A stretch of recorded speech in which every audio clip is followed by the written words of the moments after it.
Hi hello friends, welcome back to our channel. ఈరోజు మన వీడియోలో ఇంకొక పాట్ పెయింటింగ్ చేయబోతున్నామండి. సో ఇంతకుముందు చేసినట్టే ఫస్ట్ నేను పాట్కి బేస్ వైట్ అక్రిలిక్ పెయింట్ వేసి,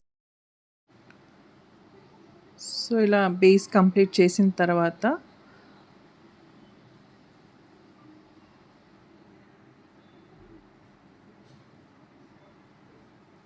డ్రై అవ్వనివ్వాలండి. డ్రై అయిన తర్వాత మనకి నచ్చిన కలర్స్ వేసి మనం డిజైన్ చేసుకోవచ్చండి. సో మనం వెట్గా ఉన్నప్పుడే చేస్తే ఏంటంటే కలర్ మిక్స్ అయిపోయి లైట్ అయిపోతుంది. సో దీనికి నేను బేస్ ఓవరాల్గా రెడ్ కలర్ తీసుకున్నానండి. సో యాక్చువల్గా ఈ డిజైన్ ఎలా తీసుకుంటున్నానంటే తోరణాలు ఉంటాయి కదండి, సో అట్లా ఆ తోరణాలలాగా అంటే చైన్ షేప్లో పాట్ చుట్టూ గ్రీన్ కలర్ తీసుకుని ఇట్లా తోరణాల్లా వేసుకుంటున్నాను.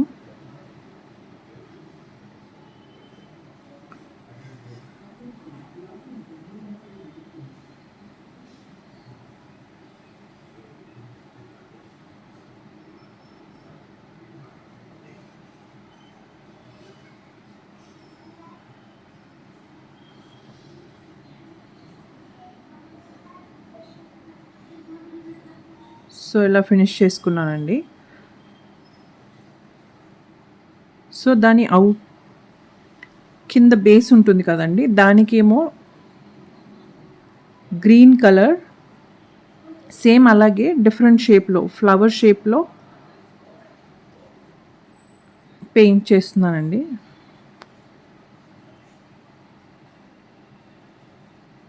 సో మనం సేమ్ తోరణం షేప్ కూడా కింద చేసుకోవచ్చు, బట్ ఇది చిన్న పాట్ కాబట్టి అండ్ అన్ఈవెన్గా ఉంటుంది కాబట్టి అది లుక్ మనకు కనిపించదు.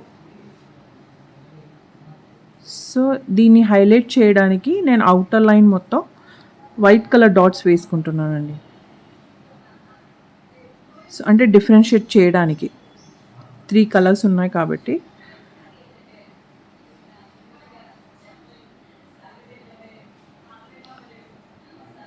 సో ఇలా పైన డాట్స్ కంప్లీట్ చేసుకున్నాను అండి. సో ఇప్పుడు కింద గ్రీన్ కలర్ వేసుకున్నాను కదా, అక్కడ కూడా డాట్స్ వేసుకుంటాను.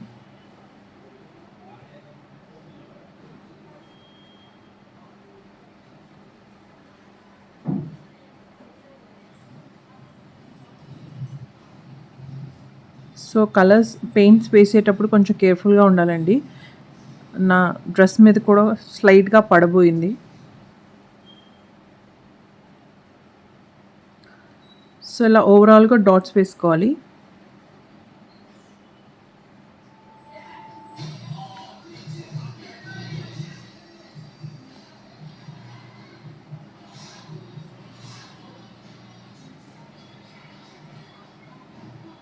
సో నా దగ్గర డాటింగ్ టూల్స్ లేవండి. సో అవి లేవు కాబట్టి నేను బ్రష్ రివర్స్లో నేను దాన్ని డాటింగ్ టూల్గా యూస్ చేసుకున్నాను.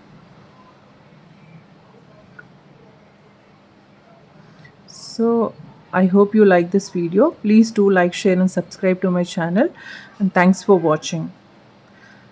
ఈ సెంటర్లో నేను గ్రీన్ కలర్ రౌండ్ షేప్ తీసుకున్నానండి, దాని మధ్యలో గోల్డ్ కలర్ వేసుకున్నాను